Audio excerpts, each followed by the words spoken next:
l'a emmené au monde à te rhabiller. Bien-aimé, Joseph est resté fidèle. Il s'est rassuré que dans la présence de Dieu, le Saint-Esprit, la présence de Dieu est avec lui. Il était couvert de la gloire de Dieu. Il était couvert de la puissance de Dieu. Quand la puissance de Dieu est en toi, même si les gens cherchent à te déshabiller, tu seras toujours revêtu devant Dieu. La Bible dit que Potiphar, on a demandé qu'on appelle Joseph. Parce que Pharaon ne parvenait pas à comprendre l'explication de son rêve. La première partie, on est venu en prison. On a déshabillé Joseph. On l'a lavé. Et on a donné vêtements des gens qui se présentent devant les rois. Joseph est parti devant le roi. Et le roi s'est déshabillé. Je dis bien, le roi s'est déshabillé. Le roi a pris ce dont il était revêtu. Prenons ce passage, lisons. Vous allez comprendre. Il y a ce qu'on appelle le transfert. Un transfert de vêtements.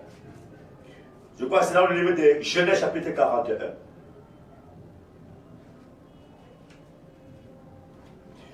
Il dit ici, à partir de Genèse 41, à partir du verset 38.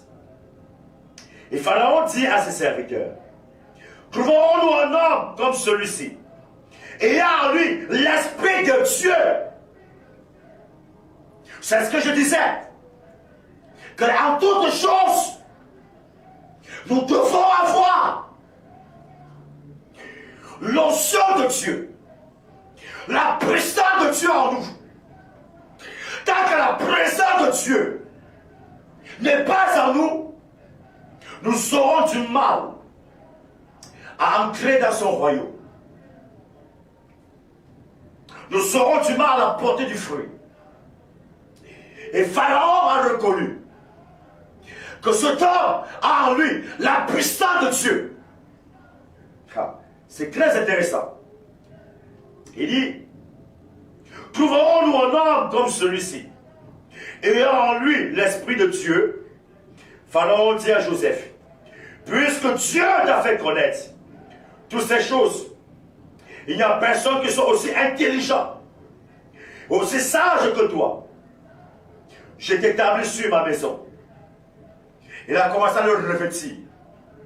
Le revêtir est d'abord spirituel. C'est spirituel, c'est pas le faire, c'est pas les déclarations. Vous devez le comprendre. Il t'établis sur ma maison.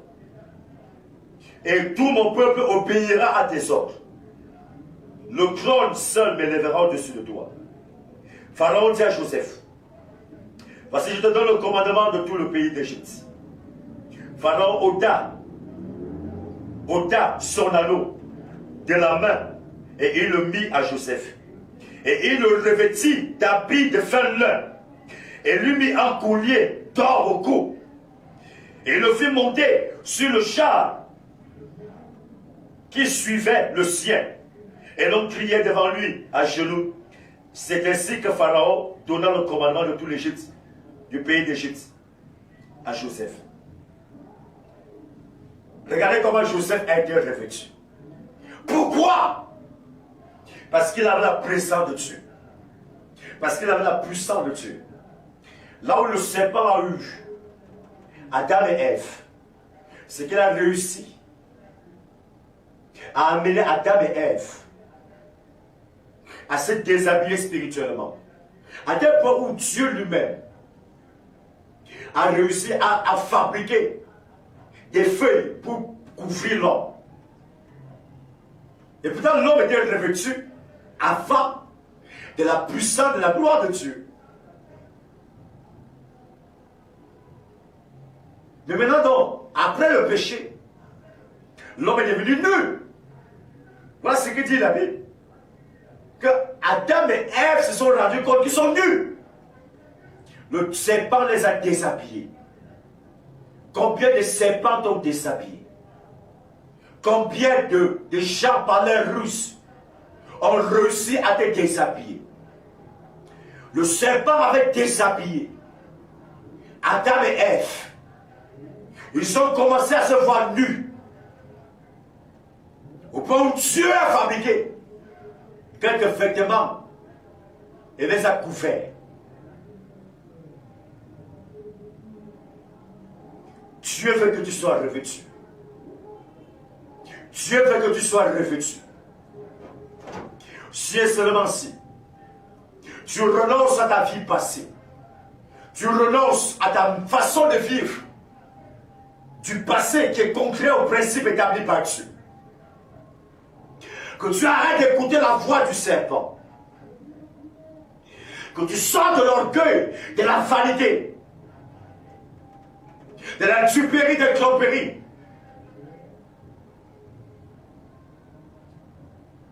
que tu entres dans la vision de Dieu. C'est qui a tué Joseph, c'est qu'il passait le temps, il était devenu un rapporteur. Il passait le temps à faire le Kungoussa contre ses frères.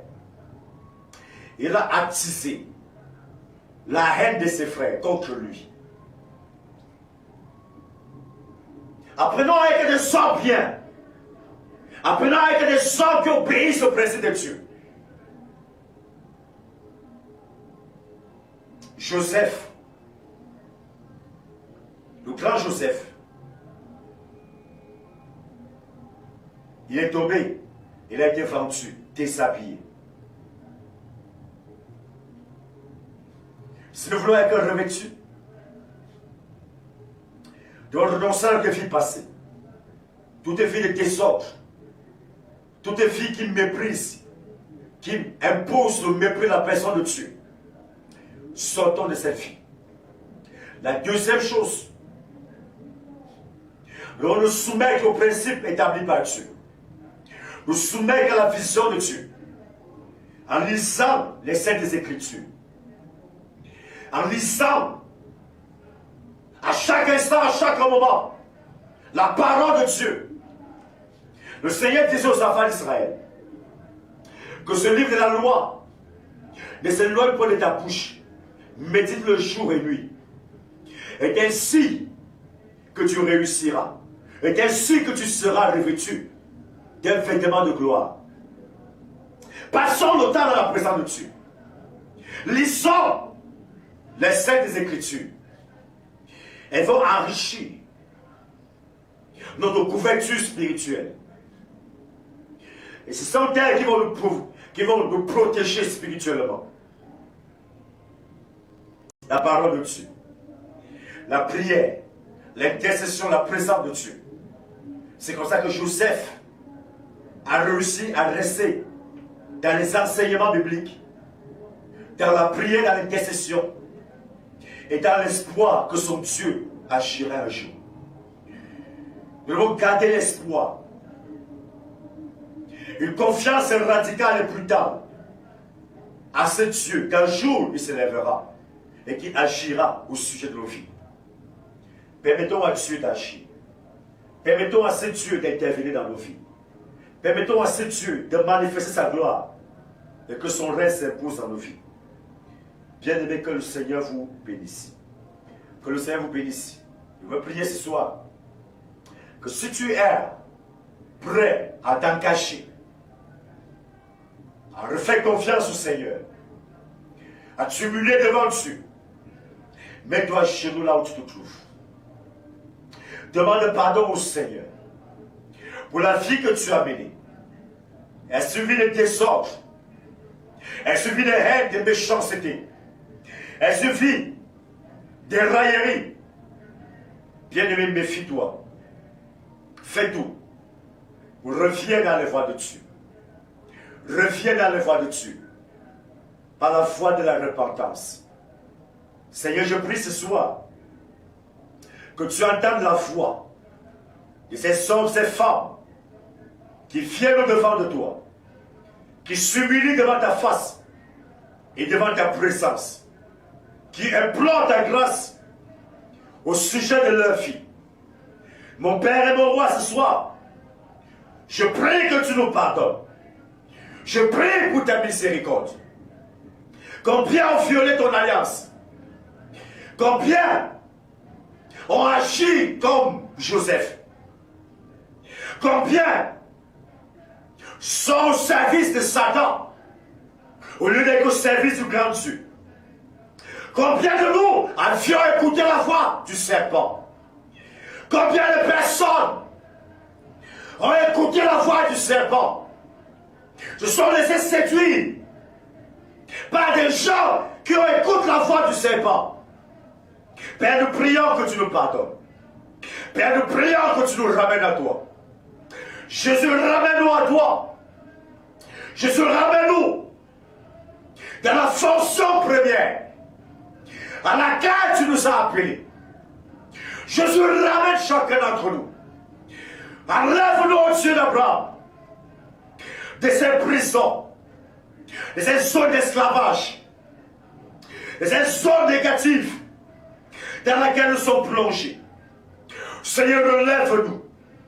Mon Père, relève-nous. Mon Père, relève les familles. Mon Père, relève les nations. Mon Père, relève les destinées qui ont été vendues à la honte, qui ont été livrées à la honte. Quand Adam et Ève se sont été déshabillés, ils ont commencé à avoir honte. La honte est dans nos vies. C'est la honte nous atteint. Jésus, la honte nous atteint. Notre nudité a été mise à nu. Nous avons été exposés. Nous sommes livrés à un spectacle. Dans le lieu de service, nous sommes déshabillés. Dans nos fonctions publiques, nous sommes déshabillés. Dans nos églises, nous sommes déshabillés. Dans le corps de Christ, nous sommes déshabillés. Mon Père et mon Roi, Jésus de Nazareth, revêt-nous encore de ta présence et de ta gloire. Que ta puissance descende. Que ton manteau spirituel descende encore sur nous. Et que les familles soient encore revêtues. Et que les destinées soient encore revêtues. Que les affaires, que les fonctions soient réactivées au nom de Jésus. Père, refais-nous de ta présence. Refais-nous ta mission, ton mandat au nom de Jésus. Seigneur, je prie que tu actives encore. Quel que soit l'adversaire, quels que soient les puissants des ténèbres, qui sont derrière nous, pour nous déshabiller, pour nous exposer à la honte, je prie qu'elle soit frappée. Je prie qu'elle soit jugée. Je prie qu'elle soit déstabilisée. Quiconque est derrière moi, derrière une famille, derrière un homme, je prie qu'il soit exposé par l'épée de Dieu. Je prie même au Dieu d'Abraham que la honte retourne contre eux. Nous les déshabillons au nom de Jésus. Père, tous ces adversaires, ceux qui nous ont déshabillés hier, ceux qui nous ont mis un spectacle hier, nous les déshabillons spirituellement. Nous les exposons à la honte, aux railleries des hommes. Nous les dépouillons de toute forme de valeur. Nous les livrons à l'esclavage. Nous les livrons dans la prison. Je déclare au Dieu d'Abraham que ton peuple sort de prison, de l'esclavage, et que nos ennemis entrent dans la honte, dans l'humiliation, dans la malédiction. Que ta malédiction soit sur eux. Père, nous prions ce soir qu'ils soient déclarés coupables. Qu'ils soient déclarés coupables. Que tout ce qu'ils font au-dessus d'Abraham soit désapprouvé par les autres. Seigneur, je prie au-dessus d'Abraham que les actions soient vouées au néant. Père, qu'ils entrent de la prison à l'esclavage. Au nom du Père, au nom du Fils, au nom du Saint-Esprit. Et que tes enfants soient sauvés.